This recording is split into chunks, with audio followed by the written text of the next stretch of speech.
Baliw ka ba, inay? Saan ka ba galing at bakit ka pumasok dito? Malansa na nga ang amoy mo. Nakabota ka pa. Nakakahiya sa mga kaibigan ko.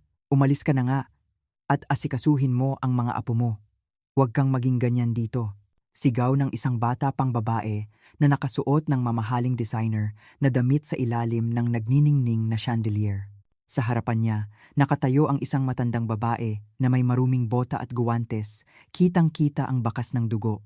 Nakasuot siya ng damit pantrabaho sa palengke, at sa kanyang mga kulubot na mukha ay malinaw na nakita ang bakas ng mga luhang hindi pa natutuyo. Carlo, anak ko, nakikipaglaban sa kamatayan sa emergency room at gusto mo akong ngumiti at uminom dito? Ang party bang ito ay ginanap sa pera ng asawa kong namamatay? Nanginginig ang boses ng matanda. Ito ay isang desperado, ngunit tunay na nagmula sa puso na sigaw na tanging ang taong namuhay ng buong buhay na may matinding tiyaga ang makakagawa. Sa sandaling iyon, biglang tumigil ang classic music na pumupuno sa hotel lobby. Tumigil ang bulungan ng mga tao at namayani ang katahimikan na parang nagyelo ang hangin. At ang katahimikan na iyon ay sinira ng isang tunog. Isang matalas at malupit na tunog na "Chup" na mula ang pisngi ng matanda. Sino ka ba para makialam? Buhay niya yan. Wala akong pakialam kung mamatay siya o mabuhay. Kapag nagpakita ka ulit sa harapan ko, hindi na kita palalampasin. Mga security guard, itapon niyo na sa labas ang matandang ito. Hindi kumurap ang manugang matapos sampalin ang biyenan. Sa halip, pinagpag niya ang kanyang palad na parang may dumi at humalakhak. Ang kanyang mga kaibigan sa paligid ay nagpigil ng tawa at nagmamadaling dumating ang mga security guard at pinalibutan ang matanda. Marahang itinaas ng matandang natumba sa sahig ang kanyang ulo. Nag-iba na ang tingin niya. Ito ay ang tingin ng isang taong nagtiis sa buong buhay niya at nagpa siya ng hindi na muling magtitiis. Pinunasan niya ang dugo sa kanyang labi gamit ang likod ng kanyang kamay at kinuha niya ang isang lumang folder phone mula sa kanyang damit. Isang monolog ang dumaloy sa kanyang kaisipan. Tama, ang awa ay isang kalabisan para sa hayop na tumalikod sa pagiging tao. Ako ay naghawak ng kutsilyo ng higit sa 30 taon para lang protektahan ang aking anak. Hindi para buhayin ang mga parasitong tulad nito. Isang tunog ng pagdayal ang umalingaw-ngaw sa tahimik na lobby. At isang pangungusap ang lumabas sa bibig ng matanda. Mr. Cruz, ako ito. Ituloy mo na ang plano, ngayon din. Tingnan natin kung may magamit pa sila. Pati sapatos, lahat ng suot nila ay nakapangalan sa akin. Kaya't kolektahin mo lahat at huwag kang magtira ng kahit na ano. Palayasin mo agad ang maruruming ito sa sarili kong hotel. Ito ay isang mababa at malamig na boses. Mahirap paniwalaan na ito ay ang boses ng matandang nasampal at nakahiga sa sahig kanina. Nagtataglay ito ng awtoridad na tanging ang taong nagpatakbo ng isang malaking imperyo sa loob ng maraming dekada ang makakagawa. Sino ba talaga ang matandang ito para baligtarin ang lahat sa isang tawag lang? Bakit nagdaos ng party ang manugang sa sandaling namamatay ang kanyang anak? Ang kwento ngayon ay hindi lang isang karaniwang revenge drama. Ito ay isang epiko na nagtuturo ng kabigatan ng pagiging isang inay at isang kuwento tungkol sa hatol ng langit sa mga hayop na nagbalat kayo bilang tao. Kung sasamahan ninyo ako hanggang sa dulo, ang lahat ng katotohanan ay mabubunyag. Paki-subscribe at like po. Laging maging malusog at masaya. Ako si Felicidad, 68 taong gulang. Kilala lang ako ng mga tao bilang si Aling Feli, ang tindera sa dampa na naghihiwa ng karne. Simula pa lang ng madaling araw, nakagawian ko ng gumising at pumunta sa palengke.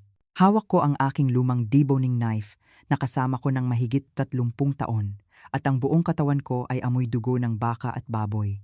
Ang aking guwantes ay laging may bahid ng dugo at ang taba ng karne na sumingit sa aking mga kuko ay hindi maalis kahit anong hugas ko. Karamihan sa mga unang makakita sa akin ay tinatakpan ng kanilang ilong o sumisimangot. Karaniwan lang yun. Sino ba ang titingin sa isang matandang babae na mukhang ganito? Pero hindi mo pwedeng husgahan ang isang tao sa panlabas na anyo lang. Ako ang patunay niyan. Alam mo ba ang dampa? Ito ang isa sa pinakamalaking seafood at meat market sa Manila. Sa madaling araw, dumarating ang mga truck mula sa iba't ibang probinsya at bumubuhos ang mga bagong katay na baka at baboy. Sa gitna ng kaguluhan na yan, halos 50 taon na akong naghihiwa. Nang una kong sinimulan ang trabahong ito, Ako ay isang dalagita pa, wala pang 20 taong gulang. Mula sa probinsya, umakyat ako sa Maynila dahil lubos na walang anuman kami at ang dampa ang tumanggap sa akin. Nagsimula ako sa pagiging kargador ng karne. Binuhat ko ang mga laman na kapareho ng bigat ko mula madaling araw hanggang gabi. Ang aking mga kamay ay may mga lamat at dumudugo, at ang aking likod ay parang mababali. Ngunit hindi ako pwedeng huminto. Kailangan kong mabuhay. Sa paglipas ng panahon, lalo akong gumaling. Nagkaroon ako ng mata sa pagtingin ng kalidad ng karne at umunlad ang aking husay sa kutsilyo. Dumating ang panahon na hinanap na ako ng mga tao. Iba ang lasa ng karne kapag si Aling Feli ang humawak. Walang makakatalo sa husay ni Aling Feli sa paghiwa sa buong dampa. Kumalat ang ganoong balita. Gamit ang reputasyong iyon, unti-unti akong nakaipon ng pera. Sa bawat sentimo na naipon ko, una akong nakabili ng isang maliit na stall at naging 2 at naging 4. Siguro inakala ng mga tao na ako ay isang masipag at matapat na tindera lang. Hindi naman mali iyon. Talagang masipag at matapat ako. Pero may isang bagay na hindi nila alam, kung saan napunta ang perang kinita ko. Ang pera na kinita ko sa loob ng 60 taon, gabi-gabi akong nagpupuyat at naghirap, inilaan ko ang lahat sa real estate. Nagsimula ako sa isang sirang-sira commercial building malapit sa dampa. Sa tuwing may balita tungkol sa redevelopment, nakikinig ako ng mabuti at binibili ko ang mga lumang gusali na hindi pinapansin ng iba. Nang bumibili ako ng mga gusali, tinitingnan ako ng mga real estate broker ng may pagtataka. Siguro nagulat sila dahil isang matandang babae na nakabota at may maruming apron ang pumipirma sa kontrata ng daan-daang milyong ari-arian. Pero wala akong pakialam. Wala akong oras para intindihin ang tingin ng mga tao. Isang bagay lang ang nasa isip ko. Gagawin kong matibay na pader ang sarili ko para sa anak ko. Ito lang ang pinanghawakan ko. Ngayon, hayaan mong ilista ko ang mga ari-arian na nakapangalan sa akin. 2 office building sa gitna ng Makati, 3 commercial building sa BGC, at ang Grand Manila Hotel na siyang venue ng kwento ngayon. Konserbatibong tantiyahan, umaabot ito sa bilyon-bilyong piso. Siyempre, iilan lang ang nakakaalam ng katotohanan na ito. Si Mr. Cruz lang, na siyang kanang kamay ko, at ilang malalapit na tao, kahit ang anak kong si Carlo ay hindi alam. Hindi. Mas tama sigurong sabihin na hindi ko sinabi sa kanya. Bakit? Simple lang ang dahilan. Ayaw kong maging pabigat sa aking anak. Kung malalaman niyang mayaman ako, baka maging burden sa kanya. Ang nanay ko naghirap para kitain ang perang yan. Paano ko gagastusin? Baka hindi niya maging masaya ang buhay niya. Iyon ang kinatatakutan ko. Kaya't nagtago ako ng buong buhay ko. Sa harap ng aking anak, isa lang akong matandang ina na nagbebenta ng karne sa palengke. Kahit ang allowance na ibibigay ko sa aking mga apo, sinasadya kong ibigay na gusot-gusot ang ilang daang piso. Gusto kong magbigay ng marami, pero pinipigilan ko ang sarili ko. Baka maghinala sila. Kapag bumibisita ako sa bahay ng anak ko tuwing Pasko o Bagong Taon, isang kahon lang ng prutas na binili ko sa palengke ang dala ko. Kahit magreklamo ang manugang ko, ayos lang. Kung mas mukha akong walang-wala, mas magiging malaya ang aking anak. Iyon ang paraan ko ng pagmamahal. Ang tahimik na pagmamasid sa likod. At ang pagpapakita lang ng sarili kung kinakailangan. Naniniwala ako na iyon ang pinakamahusay na magagawa ko bilang isang ina. Ngunit hindi laging nasusunod ang mga plano. Kahit gaano pa ako nagtago ng aking tunay na pagkatao, ang bakas ng pera ay nananatili. Ang problema ay ang aking manugang, si Katrina. Napakabigat ng kanyang ilong, mahusay siyang makaamoy ng pera. Nang dinala ni Carlo si Katrina sa akin, may naramdaman akong masamang pangitain. May nakita ako sa kanyang mga mata.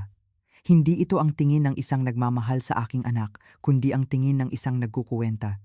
Ngunit dahil masaya ang aking anak, ano pa ang magagawa ko? Nanahimik na lang ako. Akala ko, tungkulin ng isang ina na igalang ang desisyon ng kanyang anak. Sa simula ng kanilang kasal, nagkunwari si Katrina na mabait. Magalang siyang bumabati sa akin, ang kanyang biyenan, at nagluluto pa nga siya tuwing may okasyon. Siyempre, alam kong pagpapanggap lang iyon.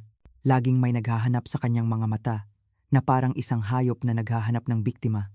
Nagkunwari akong hindi ko nakikita. Kung maghihinala ako sa manugang ko nang walang ebidensiya, ang anak ko lang ang mahihirapan. Sabi ko sa sarili ko, lilipas din yan. Baka magbago kapag nagkaanak. Napaka-inosente kong kaisipan. Hindi ganoon kadali magbago ang tunay na ugali ng tao. Nagsimula ang pagbabago pagkatapos ng 3 taon ng kanilang kasal. Unti-unting nagpakita si Katrina ng kanyang tunay na kulay. Sa simula, maliliit na bagay lang. Kapag bumibisita ako sa bahay nila, nagpapakita siya ng pagkayamot. Hindi niya ako binabati ng maayos at ang mga regalo ko ay itinatapon niya sa sulok. Nagtiis ako. Siguro, para sa mga kabataan, hindi maganda ang pagbisita ng biyenan. Naaalala ko pa noong bata ako, kinakabahan din ako kapag dumarating ang aking biyenan, kaya't hinayaan ko lang. Ang problema, simula pa lang pala iyon. Isang araw, pagkatapos ng trabaho ko sa palengke, dumaan ako sa bahay ng aking anak. Gusto kong makita ang aking apo, kaya bumili ako ng cake. Nang mag-doorbell ako, biglang nag-iba ang mukha ni Katrina pagkabukas ng pinto. "Ma, bakit po kayo biglang pumunta dito?" Hindi man lang siya natuwa, puno ng iritasyon ang boses niya. Ngumiti ako at sumagot, "Gusto kong makita ang apo ko. Bumili ako ng cake, kain tayo." Biglang tinakpan ni Katrina ang kanyang ilong at umatras. Pagkatapos, sinabi niya ang mga salitang malinaw pa rin sa aking tenga hanggang ngayon. "Ma, hindi po ba pwedeng magpalit muna kayo ng damit? Ang lakas po ng baho ng lansa, baka kumapit sa bahay." Masama po yan sa bata. Sa sandaling iyon, parang gumuho ang dibdib ko.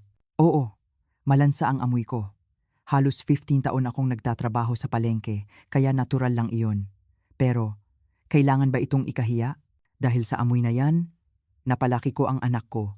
Sa pamamagitan ng maduming kamay na yan, binayaran ko ang matrikula niya at umattend ako sa graduation niya, suot ang damit na may amoy lansa.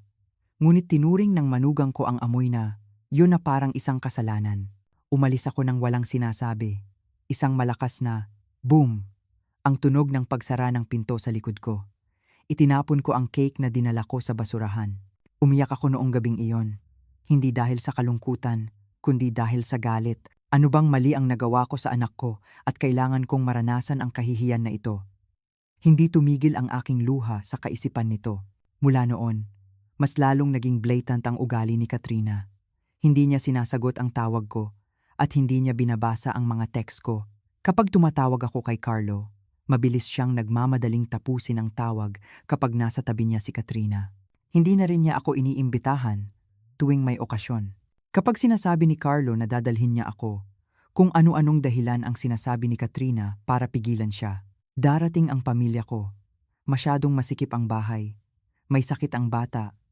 Iba-iba ang dahilan sa bawat okasyon. Sa tuwing ganoon, sinasabi ko, ayos lang, naiintindihan ko.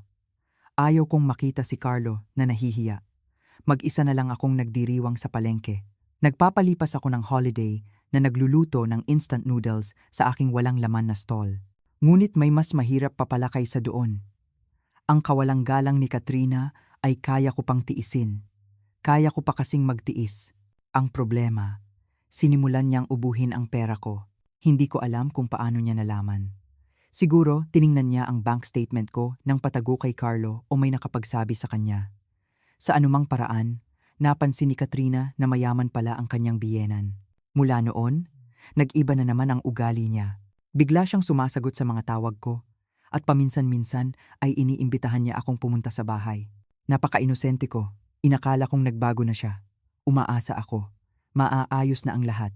Sa wakas, magiging isang tunay na pamilya na kami. Nagkamali ako. May ibang dahilan si Katrina kaya niya ako tinawag. Kailangan niya ng pera. Ma, sa totoo lang, medyo mahirap po ang sitwasyon namin ngayon. Hindi po sapat ang sweldo ni Carlo. Kailangan po naming bayaran ang tuition fee at ang loan interest. Maaari po ba kayong tumulong? Siyempre, tumulong ako. Anak ko ang nahihirapan. Paano ko siyang hindi tutulungan? Sa simula, ilang daang libong piso lang. Para sa tuition at living expenses. Masaya ko itong binigay. Iyon ang simula. Nang makatikim siya ng pera, lalong lumaki ang hiling ni Katrina. Kailangan kong magpalit ng kotse. Gusto kong magbakasyon. Gusto kong mag-aral sa ibang bansa ang bata. Iba-iba ang dahilan. Halos lahat ng hiling niya ay sinunod ko.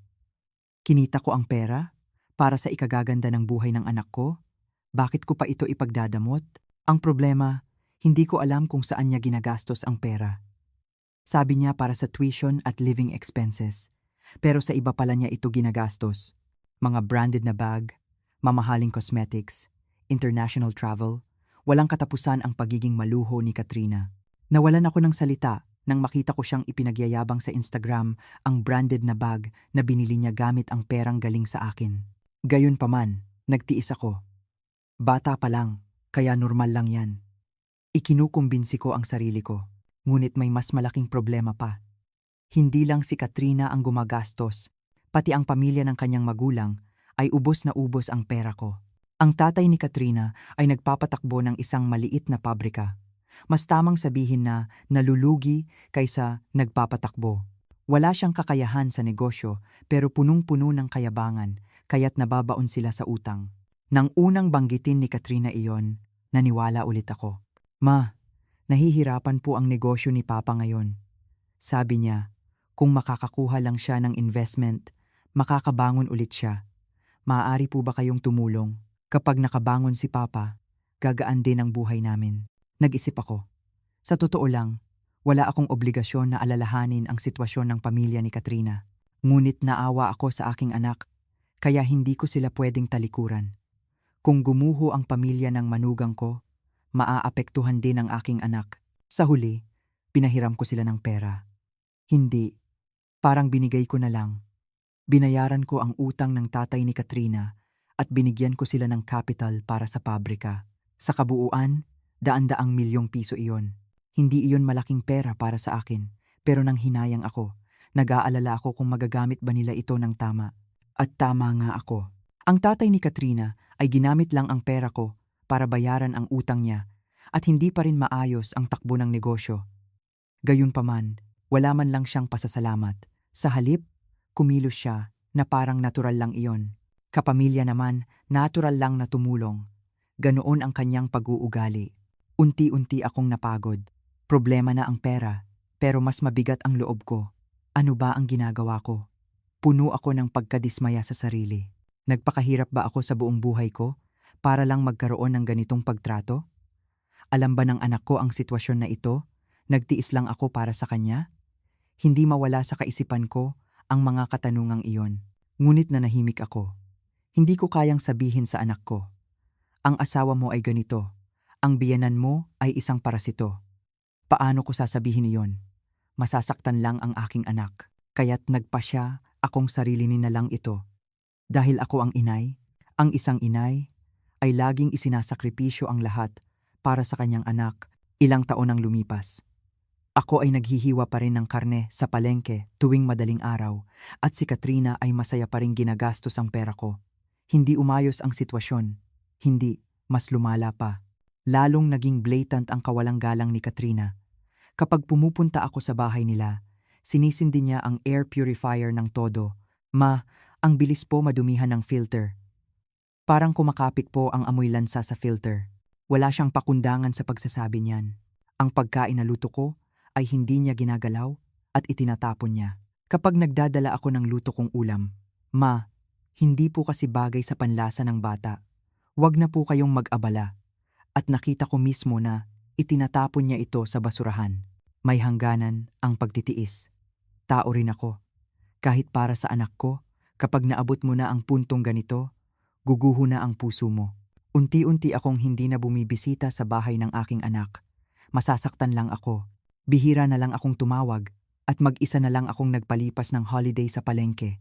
Kapag tumawag si Carlo at nagtanong, Ma, kumusta po kayo? Ang sagot ko lang, ayos lang ako. Wala na akong masabi. Kung sasabihin ko ang totoo, mahihirapan lang ang anak ko. At napapagod na rin akong magkunwari na ayos lang ako. Isang araw, tulad ng dati, nagtatrabaho ako sa palengke nang tumawag si Carlo. Nagtataka ako kung bakit siya tumawag sa ganoong oras.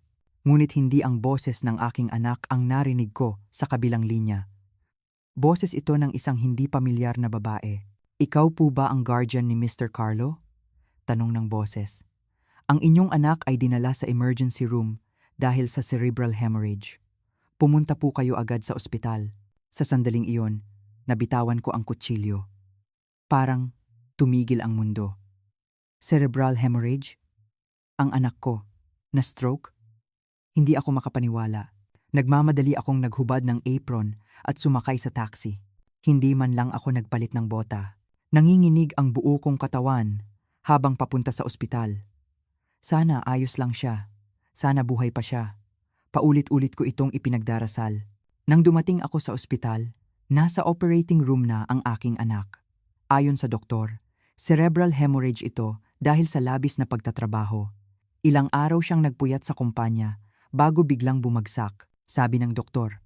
Kung magiging maayos ang operasyon, mabubuhay siya, pero sa pinakamalala, pwede siyang ma-brain dead. Bumagsak ako sa upuan sa harap ng operating room. Nawalan ako ng lakas, walang tigil ang pagbuhos ng aking luha. Hindi ko matanggap ang katotohanang pwedeng mamatay ang anak ko. Ang kaisa-isa kong anak, nakikipaglaban sa kamatayan sa loob. Wala pa akong naramdamang ganitong kawalang magawa sa buong buhay ko. Ngunit may kakaiba. Kahit dinala si Carlo sa emergency room, hindi ko nakita si Katrina, ang manugang ko. Nagtataka ako, kaya nagtanong ako sa nurse. Nasaan ang manugang ko? Hindi ba siya ang kasama ng anak ko? Umiling ang nurse. Dumating po siya kanina, pero umalis din agad pagkatapos magpuno ng ilang forms. May urgent daw po siyang kailangang puntahan. Urgent na kailangan? Ang asawa niya ay namamatay sa operating room at ano ang mas urgent pa kaysa doon? Tinawagan ko si Katrina. Tumunog ang ringtone, pero hindi niya sinasagot. Paulit-ulit kong tinawagan, pero ganoon pa rin. Sa huli, nagpadala ako ng text message. Katrina, nasaan ka? Nasa operasyon si Carlo. Pumunta ka agad. Walang sagot. Ang operasyon ay tumagal ng 8 oras. Sa mahabang panahong iyon, hindi ako umalis sa harap ng operating room. Hindi ako pumunta sa restroom at hindi ako uminom ng tubig. Naghintay lang ako, nakatingin sa pinto. Hinihintay ko na sana, bubukas ang pinto at lalabas ang doktor at sasabihing, successful ang operasyon. Iyon lang ang ipinagdasal ko. Ngunit bago pa bumukas ang pinto, may iba pang nangyari. May notification na dumating sa phone ko. Instagram notification. Nag-post daw si Katrina ng bagong update. Nanginginig ang kamay ko.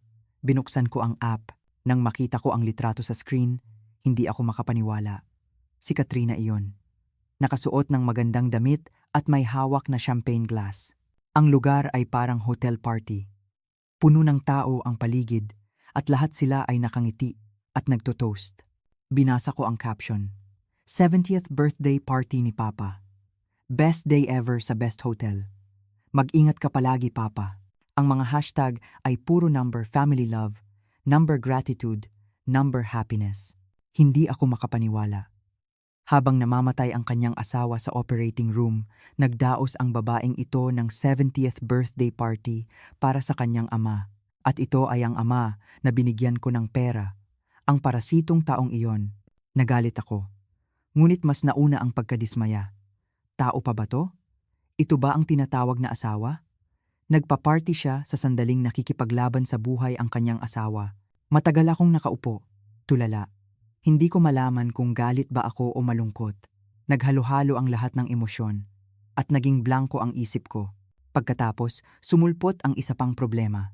Tumakbo papalapit ang nurse sa operating room. Hindi maganda ang kanyang mukha. Guardian, paumanhin po. Hindi pa po bayad ang surgery fee. Max out na po ang card na nakarehistro. May iba pa po ba kayong payment method? Bigla akong tumayo. Maxed out? Bakit maxed out ang card ng anak ko? Sa sandaling iyon, parang nagkabit-kabit ang mga piraso ng puzzle. Ginastos ni Katrina ang lahat ng pera para sa party.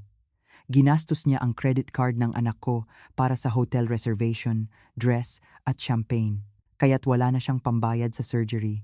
Kinuyom ko ang aking mga kamao. Hindi ito ang oras para magalit. Buhay ng anak ko ang nakataya. Kinuha ko ang card ko at binayaran ang surgery fee. Hindi iyon maliit na halaga. Pero wala akong pakialam. Importante ba ang pera para mailigtas ang anak ko? Pagkatapos magbayad, umupo ulit ako sa harap ng operating room. Tiningnan ko ulit ang litratong ni-post ni Katrina. Ang nakangiti niyang mukha, ang pagtotoast niya ng champagne. Matagal ko itong tinitigan. Sa sandaling iyon, nagdesisyon ako. Hindi na pwede to. Hindi ko nahahayaang ganito ang babaeng to. Kailangan kong parusahan ang demonyong ito na nagdaos ng party gamit ang halaga ng buhay ng anak ko. Tapos na ang operasyon. Salamat sa Diyos na buhay si Carlo. Sabi ng doktor, kung medyo nahuli pa, naging delikado na talaga. Nagpasalamat ako at pumunta sa ICU. Nang makita ko ang mukha ng anak ko, muling bumuhos ang aking luha. Puno ng tubo ang kanyang katawan at maputla ang kanyang mukha, ngunit buhay siya. Sapat na iyon para maging mapagpasalamat ako. Hinawakan ko ng mahigpit ang kamay ng aking anak at bumulong ako. Huwag kang mag-alala, maang bahala sa iyo. Ako na ang mag-aasikaso sa ahas na nasa tabi mo. Gumising ka lang, please. Hindi ako natulog noong gabing iyon. Mahigpit na hawak ang kamay ng aking anak. Hindi mawala sa aking paningin ang maputlang mukha niya sa likod ng salamin ng ICU. Ang mga makina ay patuloy na nagbibigay ng signal at ang tunog nito ay nakasabay sa tibok ng puso ko. Buhay siya. Humihinga pa rin siya. Dahil lang sa katotohanang iyon, hindi ako gumuho. Ngunit panandalian lang ang kapayapaan. Sa isip ko, patuloy na nagre-replace ang litratong ni post ni Katrina. Ang nakangiting mukha niya habang may hawak na champagne glass, ang hashtag na family love. Ang kawalang hiyaan niya na nagparty habang namamatay ang kanyang asawa ay parang isang fireball na nagliliyab sa loob ko. Sumikat na ang araw. Nang tumama ang sikat ng araw sa pasilyo ng ospital, nakapagdesisyon na ako. Hindi na ako pwedeng magtiis. Kung hahayaan ko pa ang babaeng ito, mamamatay ang anak ko. Ang pananalig na iyon ay naghari sa buong katawan ko. Tumayo ako mula sa upuan sa harap ng ICU at tumingin sa labas ng bintana. Ang skyline ng Maynila ay bahagyang nakita at sa isang lugar doon nakatayo ang mga building na pag-aari ko. Hindi alam ng mga tao. Ang mayari ng mga gusaling iyon ay ang matandang babae na may maruming bota, naghihiwa ng karne sa palengke tuwing madaling araw. Ngunit tila oras na para ipaalam ang katotohanan sa mundo. Kahit kay Katrina at sa kanyang pamilya lang. Noong hapong iyon, sa unang pagkakataon, ako mismo ang tumawag kay Katrina. Tinanong ko kung bakit hindi pa siya bumibisita sa ospital. Ang anak niya ay nasa ICU. Hindi ba siya dapat bumisita man lang? Ang boses ni Katrina nang sagutin niya ang tawag ay nakakagulat, napakakalma. Ma, masyado po akong napagod dahil sa party kahapon. Bukas na lang po ako pupunta. Tulog naman po si Carlo. Ano pa ang magagawa ko kung pupunta ako? Nang marinig ko iyon, hindi ako nakapagsalita ng matagal. Maaari bang lumabas ang mga salitang ito mula sa bibig ng isang tao? Ang asawa niya ay nakikipaglaban sa buhay at siya ay pagod? Kalmado akong sumagot. Sige, mas mahalaga ang katawan mo. Magpahinga ka ng mabuti. Ngunit sa loob ko, nagngingit-ngit ako sa galit. Pagkatapos ng tawag na iyon, matagal ko nang hindi nakakausap, tinawagan ko si Mr. Cruz. Si Mr. Cruz ang nagmamanage ng aking mga ari-arian. Isang confidant na kasama ko ng mahigit 30 taon. Siya rin ay nagsimula sa dampa, tulad ko. Tinulungan niya ako sa pagpapalaki ng negosyo. At ngayon, siya na ang general manager ng aking real estate at investments. Tinawagan ko siya at ipinaliwanag ang sitwasyon. Ang pagbagsak ni Carlo, ang paggamit ni Katrina ng pera para sa party sa halip na sa surgery, at pinatanong ko sa kanya kung saan ginanap ang party. Naramdaman siguro ni Mr. Cruz ang bigat ng boses ko, kaya't hindi na siya nagtanong at kumilos agad. Ilang oras ang lumipas, tumawag si Mr. Cruz para magulat. Ang lugar kung saan nagparty si Katrina ay the Grand Manila Hotel. Alam mo ba kung nasaan ang hotel na iyon? Iyon ay pag-aari ko. Binili ko iyon 15 taon na ang nakalipas. Siyempre, hindi alam ni Katrina ang katotohanan. Ang hotel ay nakarehistro sa ilalim ng corporation, hindi sa pangalan ko, kaya wala siyang duda na nagparty siya roon. Nagdiwang siya gamit ang halaga ng buhay ng anak ko sa hotel ng kanyang biyenan. Ang irony na iyon, ang lalong nagpagalit sa akin. Ito ba ay tadhana? Nagbigay ba ang langit ng entablado para sa aking paghihiganti? Inutusan ko si Mr. Cruz. Iimbestigahan ang lahat ng ginastos ng pamilya ni Katrina. Ang reservation fee ng hotel, catering, champagne, lahat, at pinasuri ko rin ang corporate card ni Katrina. May corporate card si Carlo na galing sa kumpanya niya at ginagamit ito ni Katrina nang walang permiso. Tumagal ng 2 araw ang investigation. Sa loob ng 2 araw na iyon, Inalagaan ko si Carlo sa pagitan ng ospital at palengke. Hindi man lang dumating si Katrina sa ospital. Walang text, walang tawag. Ang asawa niya ay nakahiga sa ICU. Pagkatapos ng 2 araw, dinala ni Mr. Cruz ang report. Nanginginig ang aking kamay habang binabasa ko ang nilalaman. Ang halaga na ginastos ni Katrina sa loob ng 1 taon ay beyond imagination. Milyon-milyong piso sa designer shopping, international travel, fine-dining restaurants, at hotels. Lahat ay binayaran gamit ang card ng aking anak. Ngunit may mas nakakagulat pa. Mas malaki ang halaga na napunta sa pamilya ni Katrina. Operating cost ng pabrika ng kanyang ama, plastic surgery ng kanyang ina, tuition fee ng kanyang kapatid sa ibang bansa. Ang pera na binibigay ko sa aking anak ay napunta pala lahat sa pamilya ni Katrina. Ang pinaka nakakagulat ay ang gastos sa party. Alam mo ba kung magkano ang ginastos ni Katrina sa 70th birthday party ng kanyang ama? 70 milyong piso. Rental fee ng hotel ballroom, high-end catering, imported champagne, guest gifts.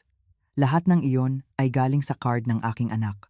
Kaya't hindi na bayaran ang surgery fee. Maxed out na ang card limit. Ginastos niya ang buong credit limit ng kanyang asawa. Ni isang kusing ay wala siyang tinira para sa surgery. Nang basahin ko ang report na iyon, parang nabulag ako. Tao pa ba to? Ito ba ang tinatawag na asawa? Hindi lang ito galit, kundi gulat. Ngunit may mas nakakatakot na katotohanan pa. Maingat na nagdagdag ng report si Mr. Cruz. Madam, kailangan pa po ito ng kumpirmasyon. Pero may impormasyon na nakipagkita ang daughter-in-law ninyo sa isang divorce lawyer kamakailan. Parang tumigil ang puso ko. Divorce lawyer? Ang anak ko ay nasa ICU at naghahanda siyang mag-divorce. Kalaunan, nalaman ko na nagplano na si Katrina na mag-divorce bago pa magkasakit si Carlo. Balak niyang kunin ang lahat ng ari-arian ni Carlo bago sila maghiwalay. Ngunit dahil biglang nagkasakit si Carlo, nagulo ang kanyang plano. Kung mamatay si Carlo, magiging komplikado ang inheritance issue. Sa sandaling iyon, nagkabit-kabit na ang lahat ng puzzle. Naiintindihan ko na kung bakit hindi siya bumibisita sa ospital at kung bakit niya minamadali ang party. Hinding-hindi niya minahal si Carlo. Nagpakasal lang siya dahil sa pera. Habang kumikita si Carlo, nagtiis siya. At kapag wala na siyang pakinabang, iiwan niya na. Ngayon, dahil nakahiga si Carlo at putol na ang money supply, minamadali niya na ang divorce proceedings. At ang 70th birthday party ng kanyang ama ay ang huli niyang pagkakataon para gumastos. Nag-isip ako ng matagal kung paano ko haharapin ang sitwasyon na ito. Maaari ko namang sabihin agad kay Carlo, pero nasa ICU pa siya. Kung maririnig niya ang nakakagulat na balita, baka maapektuhan ang paggaling niya. Naisip ko ring isumbong sa pulisya. Ngunit ang mga ginawa ni Katrina ay may mga loophole sa batas. Asawa niya ang gumamit ng card ng asawa niya, kaya mahirap itong ituring na embezzlement. Sa moralidad, napakasama. Pero sa batas, mahirap siyang parusahan. Kaya't, isa lang ang paraan. Ako mismo ang kailangang kumilos. Tinawag ko ulit si Mr. Cruz at nagbigay ako ng utos. Suriin mo ang ownership ng lahat ng ginagamit ng pamilya ni Katrina at ihanda mo na ang lahat para makolekta ang lahat ng pwedeng kolektahin. Tumango si Mr. Cruz. Parang alam na niya ang nasa isip ko. Madam, kailangan po ng oras. May mga legal proceedings po tayong kailangang gawin. Sumagot ako. Ayos lang. Huwag mong madaliin. Gawin mo lang ng thoroughly. Huwag kang magtira ng kahit na isang butil. Pagkaalis ni Mr. Cruz, tumingin ako sa labas ng bintana. Palubog na ang araw. Ang kalangitan ay namumula. At naisip ko, hindi dapat minamadali ang paghihiganti. Dahan-dahanin mo lang. At siguruhin mong walang butas na matitira. Ilang araw ang lumipas. Hindi pa rin bumabalik sa malay si Carlo. Sabi ng doktor, brain damage ito kaya't aabutin pa ng oras. Kung mabilis, ilang linggo. Kung matagal, ilang buwan. Araw-araw, pumupunta ako sa ospital pagkatapos ng trabaho ko sa palengke. Hinahawakan ko ang kamay ni Carlo at kinakausap siya. Carlo, si Ma. To, gumising ka na. Nandito lang si Ma. Huwag kang mag-alala. Kahit walang reaksyon, patuloy ko siyang kinakausap. Naniniwala ako na balang araw, maririnig niya ako. Sa kabila nito, ni minsan, ay hindi dumating si Katrina sa ospital. Kalaunan, nalaman ko na nagbakasyon pa siya sa Boracay kasama ang mga kaibigan niya habang ang asawa niya ay nasa ICU. Nakita ko sa SNS niya, nagbe-brunch sila sa isang magandang cafe, naglalakad sa tabing dagat at nagpapamassage. Ang hashtag ay healing, healing trip. Habang muntik nang mamatay ang kanyang asawa, tiningnan ko ang mga litrato at nawala na ang huling awa na natitira sa akin. Hindi ito tao. Demonyo siya na nagbalat kayo bilang tao. Lalo akong naging kumbinsido. Pagkalipas ng 10 araw, tumawag si Mr. Cruz. Tapos na raw ang investigation. Nagkita kami sa isang cafe malapit sa ospital. Inabot niya sa akin ang isang makapal na folder. Madam, mas komplikado pa po ang sitwasyon kaysa inakala natin. Unquest today. Kinuha ko ang folder at binasa ko ang bawat pahina. Habang nagbabasa ako, lalo akong nagulat. Ang pera na kinuha ng pamilya ni Katrina mula sa akin ay mas malaki pa sa inakala ko. Bukod pa sa direktang binigay ko, may daan-daang milyong piso pa na nawala nang hindi ko nalalaman. Kinuha pa nila ang loan gamit ang collateral ng ari-arian ni Carlo. Siyempre, hindi alam ni Carlo. Peking pirma ni Katrina ang ginamit o inutusan niya ang iba na gawin ito. Hindi ba ito malinaw na crime? Tanong ko. Tumango si Mr. Cruz. Falsification of documents, misappropriation of funds. Pero kailangan si Carlo mismo ang magreklamo. Mahirap pa po sa sitwasyon niya ngayon. Bumuntong hininga ako. Ibig sabihin, hanggat hindi gumigising si Carlo, hindi kami makakakilos ng legally. Ngunit hindi pwedeng maghintay lang ako. Maaaring nagtatago pa rin ng pera si Katrina. Nagbigay ako ng bagong utos kay Mr. Cruz. I-freeze mo ang lahat ng bank accounts at cards na nakapangalan kay Carlo. I-suspend mo rin ang corporate card. Putulin mo ang lahat ng money supply na pwedeng makuha ni Katrina. Sumagot si Mr. Cruz. Madam, kung gagawin natin yan, malalaman ni daughter-in-law ninyo na may ginagawa na tayo. Ngumiti ako. Isang mapait na ngiti. Hayaan mo, para may maramdaman ang babaeng yan. Masyado siyang naging komportable. Kailangan niyang malaman kung ano ang ibig sabihin ng hirap. Kinagabihan, nagulat si Mr. Cruz na nakumpleto na niya ang lahat ng action. Lahat ng account ni Carlo ay frozen at ang corporate card ay suspended. Lahat ng credit card ay blocked. Ang tanging pera na pupwede pang gamitin ni Katrina ay ang nasa personal account niya. Ngunit halos walang laman ang personal account niya. Buhay siya sa pera ng iba. Hindi niya alam kung paano mabuhay sa sarili niyang pera. Tulad ng inaasahan, tumawag si Katrina kinabukasan ng umaga. Ang boses niya ay nanginginig at matalas. Ma, ano ba to? Bakit biglang blocked ang mga card ko? Nagbabayad ako sa supermarket. Hindi nag-go through ang payment. Kalmado akong sumagot. Hindi ko alam. Magtanong ka sa bank. Sumigaw si Katrina. Huwag po kayong magsinungaling. May ginawa po kayo, di ba? Bakit niyo ginagalaw ang account ni Carlo? Ngumiti ako ng mapait. Ang unang salita niya habang nasa ICU ang asawa niya ay tungkol sa pera. Hindi niya talaga ako binigo. Kalmado akong nagsalita. Katrina, ang asawa ko ay nakahiga sa ospital. Hindi ka ba bibisita? Pumunta ka at doon tayo mag-usap. Pagkatapos, ibinaba ko ang tawag. Tumawag ulit siya pero hindi ko na sinagot. Ang mga text message ay sunod-sunod na dumating. Sa simula, galit at pagkatapos ay naging pagmamakaawa. Ma, hindi ko po alam kung ano ang kasalanan ko. Please po, i-activate nyo na ang card. Wala na po akong panggastos. Kailangan kong bayaran ang tuition at bumili ng pagkain. It's more on kampa. Binasa ko lang at hindi ko pinansin. Ito pa lang ang simula. Iyon lang ang nasa isip ko. 4 na araw ang lumipas. Dumating din si Katrina sa ospital. Pagka-block ng card, doon lang siya kumilos. Sinalubong ko siya sa pasilyo sa harap ng ICU. Ang mukha ni Katrina ay walang makeup at maputla. Hindi na ito ang glamorous na anyo niya. Wala siyang branded na bag at nakasuot siya ng sneakers imbes na high heels. Nang maubos ang pera, nag-iba ang hitsura ng tao. Ma, bakit po ba kayo nagkakaganyan? Ano po bang masama ang nagawa ko? Pagmamakaawa ni Katrina. Tiningnan ko siya mula ulo hanggang paa at sumagot. Bumisita ka ba sa asawa ko? Napakunot ang noo ni Katrina. Alam niya na hindi iyon ang main purpose niya. Opo, iyon din po ang gagawin ko. Pero, ma, pag-usapan muna natin ang tungkol sa card. Pinutol ko ang kanyang sinabi. Bumisita ka muna. Kailangan mong makita kung anong kalagayan ng asawa ko. Tumango si Katrina nang wala sa loob. Pumasok kami sa ICU. Si Carlo ay nakahiga pa rin. Walang malay. Ang mga nakakabit na makina. Ang maputlang mukha. Ang tuyong labi. Araw-araw ko itong nakikita. Pero si Katrina ay ngayon lang. Ngunit kakaiba ang kanyang reaksyon. Ni isang patak ng luha ay wala siyang inilabas. Halos walang pagbabago sa kanyang ekspresyon. Tinitigan lang niya ng walang pakialam at tiningnan ang kanyang orasan. Ma, wala po akong oras. Pag-usapan na po natin ang card. End quote. Deng mo, wala pang 5 minuto mula nang makita niya ang kanyang asawa, sinabi na niya iyon. Sa sandaling iyon, nakumpirma ko na. Wala na talagang pag-asa ang babaeng ito. Wala nang natitirang kabutihan sa kanya. Dinala ko si Katrina sa hospital cafeteria. Umorder ako ng kape at umupo kami. Nagmamadali siyang nagsalita.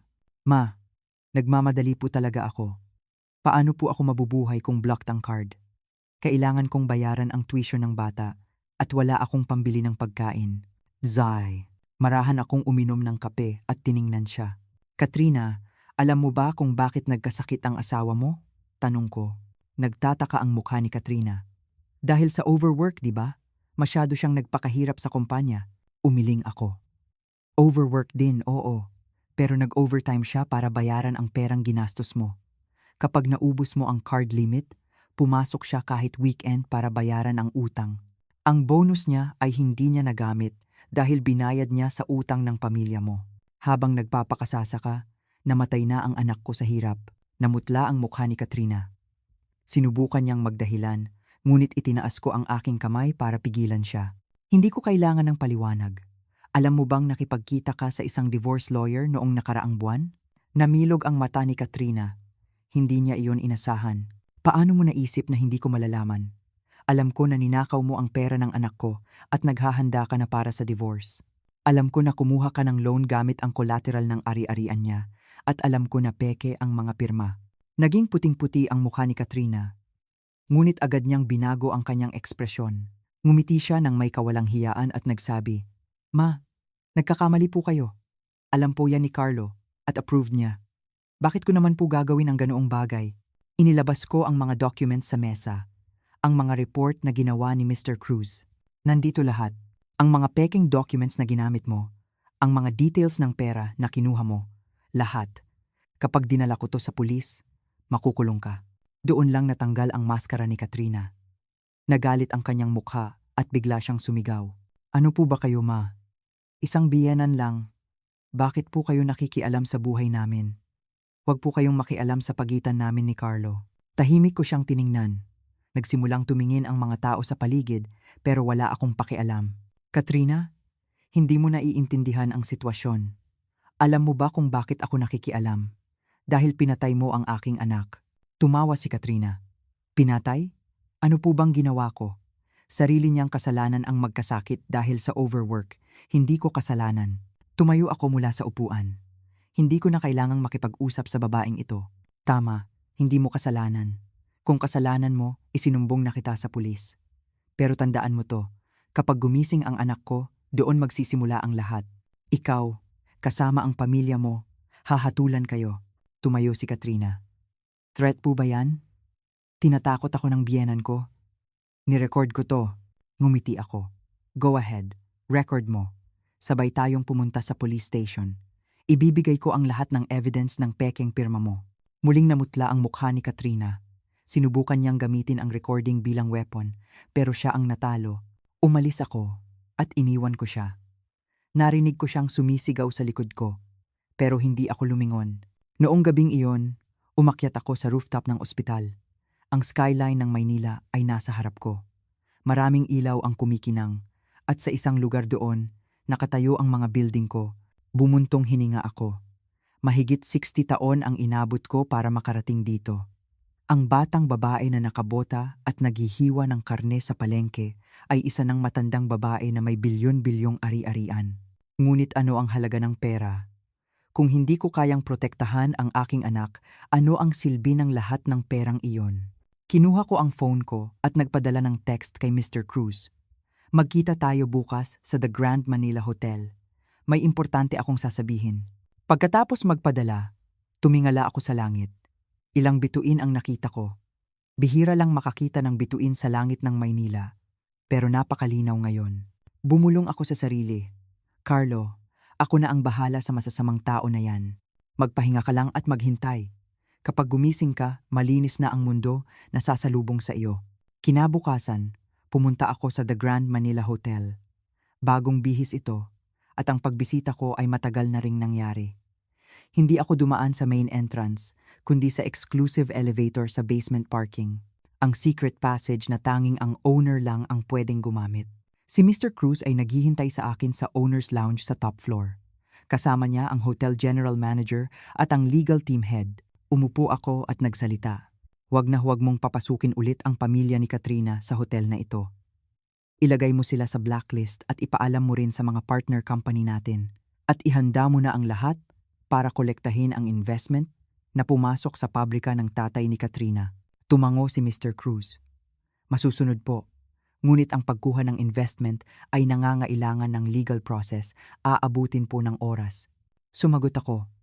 Ayos lang ang oras. Siguraduhin mo lang na thorough. In-frowned. Maingat na nagtanong ang general manager. Madam, ang tinutukoy niyo po ba ay ang araw na nagparty ang daughter-in-law ninyo? Tiningnan ko siya. Tama. Habang namamatay ang anak ko sa operating room, nagparty siya sa hotel ko. Gamit ang pera ko. Namutla ang mukha ng general manager. Alam niya rin siguro ang nangyari noong araw na iyon. Kumalat na siguro ang balita sa mga empleyado. Tumingin ako sa labas ng bintana at nagsalita. Binili ko ang hotel na ito 15 taon na ang nakalipas. Hindi ito kasing ganda tulad ngayon. Sira-sira ang mid-level hotel lang iyon. Gumastos ako ng pera para gawing The Grand Manila ang lugar na ito. Pera na kinita ko sa pamamagitan ng paghihiwa ng karne sa madaling araw na nakabota. Walang sumagot, nagpatuloy ako. Sa perang yon, nag-toast ang babaeng yan ng champagne sa halaga ng buhay ng aking anak. Mapapatawad ba yan? Tahimik na nagsalita si Mr. Cruz. Madam, parang hindi pa po alam ng daughter-in-law ninyo ang gravity ng sitwasyon. Kahit pagkatapos po ng nangyari sa cafeteria kahapon, nag-post pa rin po siya sa SNS. Sabi niya, unfair daw po ang pagtrato ninyo sa kanya. Ngumiti ako. Mapait. Oh, ano pa ang sinabi niya? Ibinigay ni Mr. Cruz ang kanyang tablet. Ang post ni Katrina sa SNS ay nakikita. Bigla na lang po binlock ng biyenan ko ang card ko. Lungkot na ako dahil sa sakit ng asawa ko, tapos ganito pa ang trato ng biyenan ko, sobrang hirap po. Wala naman po akong ginagawang mali. Bakit nangyayari to sa akin? Please, comfort me. Ang comment section ay puno ng pakikiramay at suporta. Ang mga taong hindi alam ang sitwasyon ay kumakampi kay Katrina. Ibinaba ko ang tablet at nagsalita. Gusto niyang gumawa ng public opinion at gawin akong masamang biyenan. Akala ko, clever siya, pero hindi ko akalain na ganito. Nagtanong si Mr. Cruz. Ano po ang gagawin ninyo? Nag-isip ako ng sandali. Kung gusto niyang maglaro ng public opinion, hindi ako pwedeng manahimik. Ngunit hindi ko style ang makipag-away sa SNS. Nagpasya ako ng ibang paraan. Mr. Cruz, kunin mo ang details ng ginastos ni Katrina sa party. At kunin mo rin ang gambling record ng tatay ni Katrina. Gambling ang dahilan ng utang ng taong yon, di ba? Tumango si Mr. Cruz. Kailan po nating gagamitin? Sumagot ako. Hindi pa ngayon. Gagamitin ko lang kapag gising na si Carlo. Ipakikita ko sa anak ko ang tunay na kulay ng babaeng yan. Gamit ang evidence. Ilang araw pa ang lumipas. Patuloy pa rin si Katrina sa pag-post sa SNS, nagpapanggap na biktima. Economic abuse daw ang ginagawa ko sa kanya. Hindi ko raw siya pinapayagang gumastos para sa ospital ng asawa niya. Siyempre, kasinungalingan ang lahat. Ako ang nagbabayad sa ospital at ang ginastos niya ay pera ng anak ko, hindi pera niya. Ngunit para sa mga hindi nakakakilala, mukhang kawawa si Katrina. Hindi ko pinansin. Ang mahalaga ngayon ay ang paggising ng aking anak. Araw-araw, binibisita ko ang ICU at hinawakan ko ang kamay niya. Carlo, maganda ang panahon ngayon. Paborito mo ang malinaw na araw. Gumising ka na at maglakad-lakad tayo. Ipagluluto kita ng masarap na pagkain. Kahit walang reaksyon, hindi ako sumuko. Sabi ng doktor. Kahit walang malay, puwede pa ring nakakarinig. Ang boses ng pamilya ay makakatulong sa paggaling. Isang araw, tulad ng dati, hawak ko ang kamay ng aking anak, may kakaiba akong naramdaman. Parang gumalaw ng bahagya ang kanyang daliri. Sa simula, inakala kong nagkamali lang ako, ngunit nang mag-focus ako, talagang gumalaw ito. Parang hinawakan ng bahagya ang kamay ko. Parang sasabog ang puso ko. Carlo, hinawakan mo ba ang kamay ko? Carlo? Sa boses ko, bahagyang gumalaw ang talukap ng mata ng aking anak. Agad akong tumawag sa nurse. Dumating ang doktor at sinimulan ang examination. Ang resulta ay isang himala. Mabilis na gumagaling ang brain ng aking anak. Lumaki ang tsansa na gumising siya. Lumuhod ako at umiyak. Nagpapasalamat ako. Nagpapasalamat ako sa Diyos, sa doktor, at sa katotohanang buhay siya. Pagkalipas ng ilang araw, sa wakas, nagmulat na ang aking anak. Katabi niya ako. Tiningnan niya ako. Ang kanyang labi ay gumalaw, parang hindi siya makapagsalita. Hinawakan ko ang kamay niya at nagsalita. Carlo, ayos lang. Si Ma to. Nandito lang si Ma. Huwag kang magsalita. Huminga ka lang. Tumulo ang luha mula sa mata ng aking anak. Umiyak din ako. Mahigit 3 linggo ng impyerno ang naranasan ko at sa wakas, nakita ko na ang katapusan. Mabilis na kumalat ang balita na gising na si Carlo. Siguro nakarating na rin kay Katrina, ngunit hindi siya dumating agad. Pagkalipas ng 2 araw, nagpakita siya sa ospital at may kasama siyang lawyer. Nang makita ko iyon, ngumiti ako sa loob ko, tulad ng inaasahan. Dahil gising na ang aking anak, naghanda siya ng legal defense. Gusto niyang mauna. Sinubukan ni Katrina na pumasok sa kwarto ng aking anak. Hinarangan ko siya. Sandali, may kailangan muna tayong pag-usapan. Nairita ang mukha ni Katrina at sumagot. Ma, bibisitahin ko po ang asawa ko. Wala po kayong karapatang pigilan ako. Umiling ako. Ayaw kanyang makita. Alam na niya ang ginawa mo. Namutla ang mukha ni Katrina. Ang totoo, pagkatapos gumising ni Carlo, marahan kong ipinaliwanag ang sitwasyon sa kanya. Sa simula, hindi siya naniwala. Hindi raw magagawa iyon ng kanyang asawa. Ngunit nang ipakita ko ang evidence, ang card statement, ang peking pirma, ang mga post sa SNS, namutla ang kanyang mukha. Matagal siyang tahimik na nakatingin sa mga iyon. At sa wakas, nagsalita siya. Ma, I'm sorry. Nagkamali ako ng tingin. Hindi ko alam na ganyan siya. Hinawakan ko ang kamay ng aking anak. Hindi mo kasalanan. Natural lang na hindi mo malalaman kapag sinadya kang linlangin. Ang mahalaga ay ngayon. Ano ang gagawin mo? Sumagot si Carlo. Magdidiborsyo ako. At kukunin ko ang lahat ng pera na kinuha niya. Gagawin ko ang lahat ng legal na paraan. Tumango ako. Sarili niyang desisyon iyon. Hindi ko siya pinilit. Sa labas ng kwarto, sumigaw si Katrina. Carlo, ako to, si Katrina. Misunderstanding lang to. Ineengkanto lang ako ng biyenan mo. Pakinggan mo ako. And speaking my lorta, tumingin si Carlo sa labas ng bintana at hindi sumagot. Binuksan ko ang pinto at sinabi kay Katrina, umalis ka. Ayaw ka nang makita ng anak ko. Sa lawyer mo na lang sabihin ang gusto mong sabihin. Nagulo ang mukha ni Katrina sa galit. Ngunit hinila ng lawyer niya ang braso niya at pinakalma siya. Umalis sila at bumuntong hininga ako. Ngayon, magsisimula na ang tunay na giyera. Ngunit hindi ako natatakot. Gising na ang aking anak at may sapat akong weapon para makipaglaban. Bumalik ako sa kwarto at umupo sa tabi ng aking anak. Nagtanong si Carlo, Ma, parang may mas marami pa po kayong hindi nasasabi. Bakit po alam ninyo ang lahat tungkol kay Katrina? At ano po yung tungkol sa hotel na pag-aari nyo? Ngumiti ako. Oras na para sabihin ang katotohanan. Ang sikreto na tinago ko sa buong buhay ko. Ang katotohanan na inilihim ko dahil ayaw kong maging pabigat sa aking anak. Carlo, may sasabihin si Ma sa iyo. Medyo mahaba. Anla niya, tumingin siya sa akin nang may pagtataka. Tumingin ako sa sunset sa labas ng bintana at nagsimula akong magsalita. Ang kwento na nagsimula sa dampa. Ang kwento ng aking buhay sa loob ng 60 taon. Ikinuwento ko sa aking anak ang lahat. Ang paghawak ko ng kutsilyo sa dampa sa edad na 20.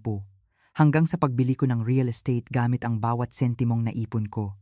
Lalo siyang nagulat. May building po kayo sa Makati? Ang hotel na yon? Sa inyo rin po? Tumango ako. I'm sorry, Carlo. Tinago ko. Ayaw kong maging pabigat sa iyo. Akala ko, magiging burden ka kung malalaman mong mayaman ako. Matagal na tahimik si Carlo bago siya nagsalita. Naghirap po kayo ng ganyan, pero hindi ko alam. Ano po bang klaseng anak ako? Nagpagamit ako kay Katrina at sinaktan ko pa ang loob ninyo. Hinawakan ko ang kamay ng aking anak. Hindi mo kasalanan. Paano mo malalaman ang nasa puso ng isang tao? Ayos lang, alam mo na ngayon. Simula ngayon, ayusin mo na lang. Jot. Sepurita. Tumulo ang luha sa mata ni Carlo. Napaiyak din ako, pero pinigilan ko. Hindi pa ito ang oras para umiyak. Marami pa kaming kailangang gawin. Nagtanong si Carlo. Ma, ano po ang gagawin ninyo ngayon?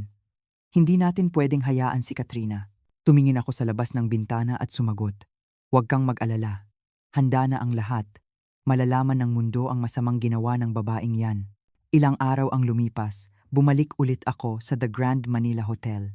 Malinaw ang purpose ko ngayon. Makikipagkita ako kay Katrina. Nakuha ko ang impormasyon kay Mr. Cruz na pupunta si Katrina sa hotel ngayon. May appointment daw siya para sa afternoon tea kasama ang mga kaibigan niya. Ang asawa niya ay nakahiga sa ospital at pupunta siya sa hotel para magkape kasama ang mga kaibigan. Hindi talaga nagbabago ang babaeng yan. Ngunit mas mabuti, mas effective kung sisirain ko siya sa lugar kung saan siya pingka-komportable. Sinasadya kong magsuot ng damit pantrabaho sa palengke. May maruming bota at ang luma kong apron, lahat ay tulad ng dati. Nang bumaba ako mula sa taxi at tumayo sa harap ng main entrance, nakatingin ang lahat sa akin. Natural lang iyon. Isang matandang babae na galing sa palengke ang nakatayo sa harap ng isang luxury hotel. Ang doorman ay nagulat at lumapit. Ma'am, ito po ay... Nilampasan ko siya at binuksan ang pinto. May sinabi siya sa likod ko pero hindi ko pinansin. Pagpasok ko sa lobby, nakita ko ang magandang chandelier. Ang classic music ay malumanay na tumutugtog at ang mga tao na nakasuot ng suit ay naglalakad. Sa gitna nila, isang matandang babae na nakabota at malansa ang amoy ang naglalakad. Natural lang na mapunta sa akin ang lahat ng atensyon. Ang mga tao ay nagtatakip ng ilong o sumisimangot. May mga bulungan akong narinig.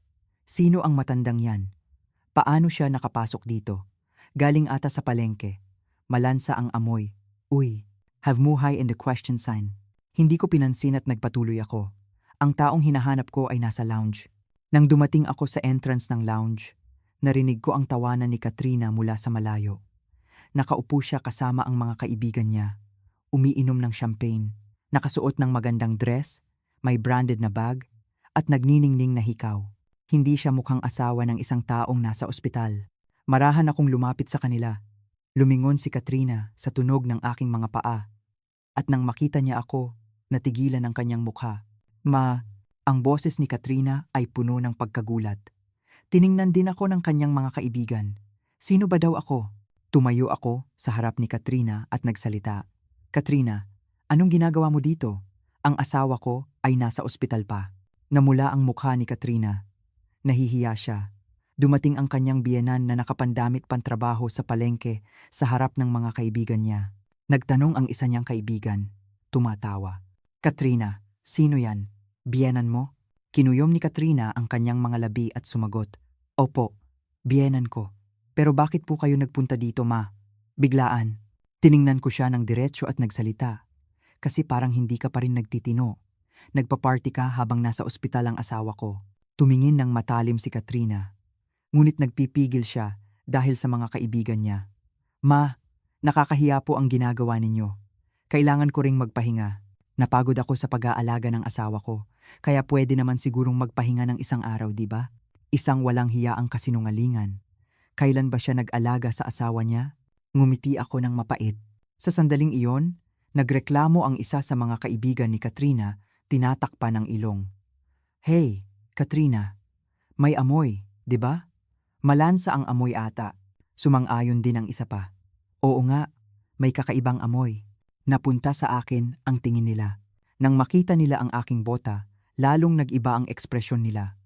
Ay, dahil siguro sa matandang yan, galing ata sa palengke. Narinig ko ang tawanan nila.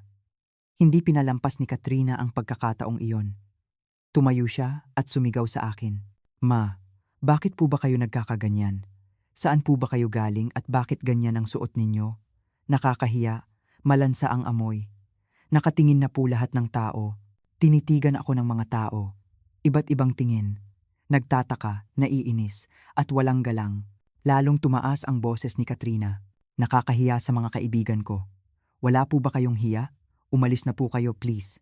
Tahimik ko siyang tiningnan. Hindi ako pwedeng magsinungaling na hindi ako nagalit. Pero nagtiis ako. Hindi pa ito ang tamang oras. Katrina, dahil manugang kita, binibigyan kita ng isa pang pagkakataon. Pumunta ka na sa ospital. Kailangan mong samahan ang asawa mo. Tunay na nagmula sa puso ko itong sinabi. Siyempre, hindi ko inasahan na tatanggapin niya. Gusto ko lang siyang bigyan ng huling pagkakataon. Tulad ng inaasahan, umirap si Katrina. Ma, bakit po ako lang ang sinisisi ninyo? Ano naman po ang silbi ng pagpunta ko araw-araw sa ospital? Hindi naman po niya ako nakikilala. Kasinungalingan niyon. Gising na ang aking anak. Siguro, iniiwasan niya lang dahil alam niyang sisingilin siya ng aking anak. Bumuntong hininga ako. Kung ganoon ang gusto mo, sige. Pagtalikod ko, hinawakan ni Katrina ang braso ko. Sandali po ma, hindi po kayo pwedeng umalis na lang. Pinahiya niyo ako dito at aalis na lang kayo? Mag-sorry po kayo. Tumigil ako at tiningnan siya. Mag-sorry ako sa anong bagay? Tumawa si Katrina. Pinahiya niyo po ako sa harap ng mga kaibigan ko at nahirapan akong pumunta dito. Na-stress ako dahil sa asawa ko. Nagpahinga lang ako, tapos sinira niyo. Ang ganda ng araw ko. Isang nakakagulat na lohika. Ang pagkakasakit ng asawa niya ay stress niya. Kalmado akong sumagot. Katrina, hindi mo pa rin naiintindihan ang sitwasyon. Hindi mo ba talaga alam kung ano ang kasalanan mo? Nagkibit balikat si Katrina. Wala naman po akong ginagawang mali. Buhay ko to. Hindi niyo po dapat pinapakialaman. Sa sandaling iyon, nawala na ang huling patience ko. Wala na akong kailangang tiisin. Itinaas ko ang aking kamay. At malakas kong sinampal si Katrina. Tup! Umalingaw-ngaw ang tunog sa lounge. Agad na tumahimik ang paligid. Hinawakan ni Katrina ang kanyang pisngi, hindi makapaniwala ang mukha. Ma, ano pong ginawa ninyo? Malamig akong sumagot. Sinampal kita, para magising ka. Hindi mo pa rin alam ang kasalanan mo. Nagulo ang mukha ni Katrina sa galit. Ang mga kaibigan niya ay nagsimulang magbulungan. Baliw ata ang matandang yan. Sinampal ang manugang niya. Sobrang eskandalo. Nagngingit-ngit ang mga ngipin ni Katrina at sumigaw siya. Baliw po ba kayo ma? Sinampal niyo ako sa harap ng lahat? Assault po yan. Nirecord ko to. May isang kaibigan niya na talagang nagvi-video. Wala akong pakialam. Mag-record ka. Wala akong pakialam. Walang-wala lang ang sampal na yan kumpara sa ginawa mo. Nagparty ka gamit ang pambayad sa surgery ng asawa mo, peking pirma ang ginamit mo para kumuha ng pera, at naghahanda ka na para sa divorce at kukunin mo pa ang aryaryan niya. Asawa ka ba? Namutla ang mukha ni Katrina. Hindi niya inasahan na alam ko ang lahat. Ngunit agad niyang binago ang kanyang ekspresyon. Anong sinasabi ninyo? Nonsense! Wala po kayong evidence. Ngumiti ako. Evidence? Bakit wala? Meron. May peking documents ka, may details ng pera na kinuha mo, at may record pa ng pakikipagkita mo sa divorce lawyer. Lahat. Nasa akin. Nanginginig ang mata ni Katrina. Ngunit nagmatigas pa rin siya. Sa sandaling iyon, biglang itinaas ni Katrina ang kanyang kamay. Hindi ako umiwas. Tup! Ay! Isang malakas na sampal ang dumapo sa pisngi ko. Mas malakas kaysa sa sampal ko. Umusog ako ng isang hakbang. May dugo sa labi ko. Histerikal na sumigaw si Katrina. Nauna po kayong sumampal. Dapat lang nagantihan ko kayo. Fair po yan. Nagsimulang magbulungan ang mga tao. May mga nagvi-video pa rin. Pinunasan ko ang dugo sa labi ko at tiningnan si Katrina. Ang kanyang mata ay puno ng galit. Wala na siya sa sarili. Katrina, alam mo bang malaking pagkakamali ang ginawa mo? Mahina kong nagsalita. Tumawa si Katrina. Pagkakamali? Ano po? Nauna po kayong sumampal. Nagde-defend lang po ako. Umiling ako. Ang ginawa mo, tinuldukan mo na ang sarili mong buhay. Nang sumagot si Katrina, nagkaroon ng gulo sa lounge entrance. May mga lalaking nakaitim na suit ang pumasok. Si Mr. Cruz ang nasa unahan. Sa likod niya, ang general manager ng hotel, ang security team head, at ang legal team head. Gulat na tiningnan sila ng mga kaibigan ni Katrina. Nagmamadaling lumapit sa akin si Mr. Cruz at lumuhod siya, "Madam, paumanhin po sa pagdating ko ng huli." Tumawag po ako at dumating agad. Ang boses ni Mr. Cruz ay umalingaw-ngaw sa lounge. Sa salitang, "Madam," nagulo ang paligid. Biglang nanlamig ang mukha ni Katrina. Parang naramdaman niya na may mali. Lumapit sa akin ang general manager at yumukod. "Madam, ayos lang po ba kayo? Wala po bang masakit?" Tumango ako. "Ayos lang, hindi ka huli." Nanginginig ang boses ni Katrina. "Sino po kayo? Madam, ano po bang nangyayari?" Ang mga kaibigan niya ay nagtataka rin. Tiningnan ko si Katrina at nagsalita. "Hindi mo pa rin alam? Alam mo ba kung anong hotel to?" Nagulat si Katrina at sumagot. "The Grand Manila Hotel?" "Bakit po?" Ngumiti ako ng mapait. "Alam mo ba kung sino ang may-ari ng hotel na to?" Unti-unting lumaganap ang takot sa mukha ni Katrina. Parang may realization siya. Marahan akong nagsalita. "Hotel ko to. Binili ko 60 taon na ang nakalipas. Ang hotel na ito kung saan nagparty ka gamit ang pambayad sa surgery ng anak ko, akin to." Parang nanghina ang tuhod ni Katrina. Ang mga kaibigan niya ay gulat na nakatingin sa akin. Isang matandang babae na nagbebenta ng karne sa palengke ang may-ari ng hotel na ito? Mahirap paniwalaan. Tumayo si Mr. Cruz at nagulat sa akin. "Madam, inihanda ko na po ang lahat, tulad ng sinabi ninyo. Frozen na po ang corporate card na ginamit niya at sinimulan na po ang process para kolektahin ang investment sa pabrika ng kanyang ama. Naghahanda na po ang legal team para sa case ng peking pirma." Naging puting-puti ang mukha ni Katrina. "Sandali po, investment? Pabrika? Kung ganoon, ano po ang mangyayari sa pabrika ni Papa?" Malamig akong sumagot. "Ang pabrika ng tatay mo ay itinayo gamit ang pera ko. Binayaran ko ang utang mo at binigyan kita ng kapital. Ibibigay mo na lahat ng pera na yon. Kung hindi mo kayang bayaran, legal process ang gagawin ko." Parang naputol ang lakas ng paa ni Katrina at bumagsak siya sa sahig. "Kung ganoon, ang bahay po namin? Ang apartment po namin?" Nagkibit-balikat ako. "Nakapangalan din yan sa anak ko, di ba? Kapag nag-divorce kayo, may property settlement na gagawin. Pero kailangan mo munang bayaran ang pera na kinuha mo." Nagsimulang umalis ang mga kaibigan ni Katrina. Ayaw na nilang madamay sa sitwasyon. Sabi ng isa habang inaayos ang bag, "Katrina, mauna na ako. Tawagan na lang kita mamaya." Ang iba ay nagmamadali ring umalis. Ang mga kaibigan na tumawa at nanukso sa akin kanina. Naiwan siyang mag-isa. Inutusan ko si Mr. Cruz. "I-charge mo sa babaeng, yan ang lahat ng ginastos niya sa hotel na to ngayon. Kung hindi niya kayang bayaran, tumawag ka ng pulis." Tumango si Mr. Cruz. "Masusunod po." Nanginginig na sumigaw si Katrina. "Ma, gagawin niyo po talaga to? Ano po bang masama ang nagawa ko at kailangan niyo akong pahirapan ng ganito?" Tiningnan ko siya at sumagot. "Anong masama ang ginawa mo? Nagparty ka habang namamatay ang anak ko sa operating room. Ginastos mo ang pera niya para buhayin ang pamilya mo. Peking pirma ang ginamit mo para kumuha ng pera. At naghahanda ka na para sa divorce at kukunin mo pa ang ari-arian niya. Kung hindi yan masama, ano pa?" Ang labi ni Katrina ay nanginginig, pero wala siyang masabi. Wala siyang defense. Sa huli, nagsalita ako. "Hanggang dito na lang tayo. Magkita na lang tayo sa court. Mabubunyag ang lahat ng ginawa mo. Wala nang silbi ang pagsisisi." Nang lumingon ako, hinawakan ni Katrina ang aking mga paa. "Ma, please po. Bigyan niyo po ako ng isa pang pagkakataon. Nagkamali po ako. Aalagaan ko na si Carlo. Please." Umiyak siya at nagmakaawa. Ngunit hindi ako natinag. Alam kong hindi iyon totoo. Ang mga luha niya ay dahil lang sa takot na masira siya, hindi dahil sa pagsisisi. Tinanggal ko ang kamay niya at nagsalita.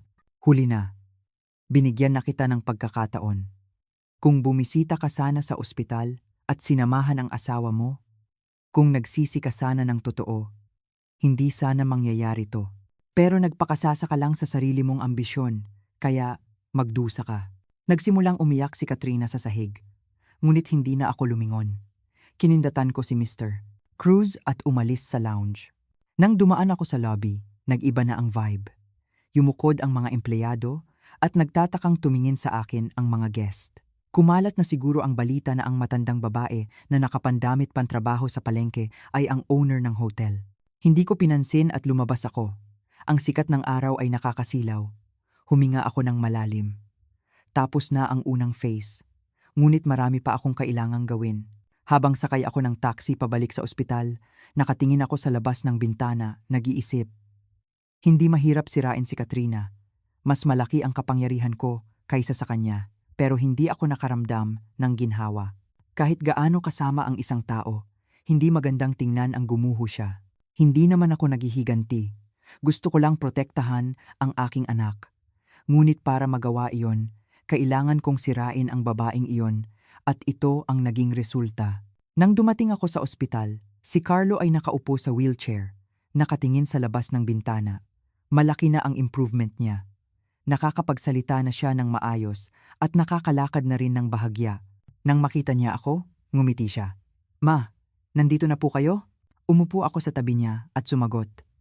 "Oo, galing ako sa labas." Sinuri ni Carlo ang mukha ko at nagtanong. "Ma, may dumi po sa labi ninyo. Dugo po ba?" Pinunasan ko ang labi ko. "Siguro, may bakas pa ng sampal ni Katrina." "Ayos lang." Walang anuman. Hindi ko pinansin. Hinawakan ni Carlo ang kamay ko. "Ma, nakipagkita po kayo kay Katrina, di ba? May nangyari po ba?"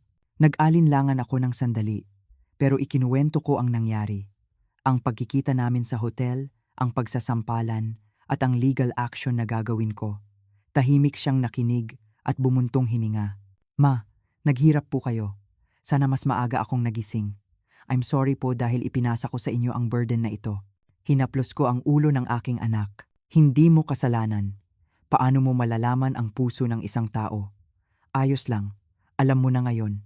Simula ngayon, ayusin mo na lang." Tumulo ang luha sa mata ni Carlo. Umiyak din ako, pero nagpigil. Kailangan ko pang maging matapang. Sa halip, mahigpit kong hinawakan ang kamay niya. "Carlo, tandaan mo, ang pawis na inilaan mo ng matapat ay hindi dapat ikinakahiya. Ang nakakatakot ay ang mamuhay na parang hayop kahit tao ka. Huwag kang magiging ganyan." Tumango si Carlo. "Opo, nangangako po ako. Mamumuhay po ako ng matapat tulad ninyo, Ma." Ngumiti ako at tumingala sa langit. Ang araw ay nagniningning ng maliwanag. Ang mga ibon ay umaawit at ang hangin ay banayad. Isang payapang umaga, naintindihan ko na. Ito ang gusto kong mangyari sa buong buhay ko. Hindi naman iyon grand. Ang gusto ko lang ay ang mabuhay ng payapa at masaya ang aking anak at apo. Iyon lang ang gusto ko. Tumakbo ang aking apo at yumakap sa aking binti. "Lola, gutom na po ako." The Einlechtos Anlein Zeiss. Ngumiti ako at binuhat ang aking apo. "Sige, magluluto si Lola ng masarap na pagkain. Anong gusto mo?" Ang aking apo ay masayang sumagot. "Gusto ko po lahat ng luto ni Lola." Hinawakan ko ang kamay ni Carlo at ng aking apo at naglakad kami papunta sa bahay. Ang mainit na sikat ng araw ay tumama sa likod ko. Sabi nga, bawat binhi ay may aanihin. Si Katrina ay umani ng bunga ng kanyang mga binhi. Ako rin. Inani ko ang bunga ng aking mga binhi. Ang pagkakaiba ay, ako ay nagtanim ng matapat na pawis at si Katrina ay nagtanim ng kasakiman at kasinungalingan. Ang resulta ay nakita ninyo na. Ako ay namumuhay ng payapa kasama ang aking anak at apo, at si Katrina ay bumalik sa buhay na hinamak niya. Iyan ang batas ng langit. Kahit gaano pa katuso ang pagtatago, ang katotohanan ay lilitaw pa rin. Sana, ang kuwento ngayon ay nagbigay ng maliit na aral sa inyo. Marami pa ring mga magulang tulad ni Madam Feli na tahimik na nagpapakasakit para sa kanilang mga anak. Sa likod ng kanilang magaspang na kamay, kurbadang likod, at kulubot na mukha, mayroong walang katapusang pagmamahal. Ngayon, bakit hindi nyo sabihan ng pasasalamat ang inyong mga magulang? Ang isang salitang iyon ay magiging mas mahalaga kaysa sa anumang regalo para sa kanila. Kung nagustuhan ninyo ang video na ito, palike at subscribe po. Ang inyong suporta ay ang lakas namin para gumawa pa ng mas magagandang kuwento. Sa susunod, magdadala ulit ako ng isang kuwentong nakakaantig sa puso. Salamat sa inyong panonood. laging maging malusog at magkaroon ng masayang araw.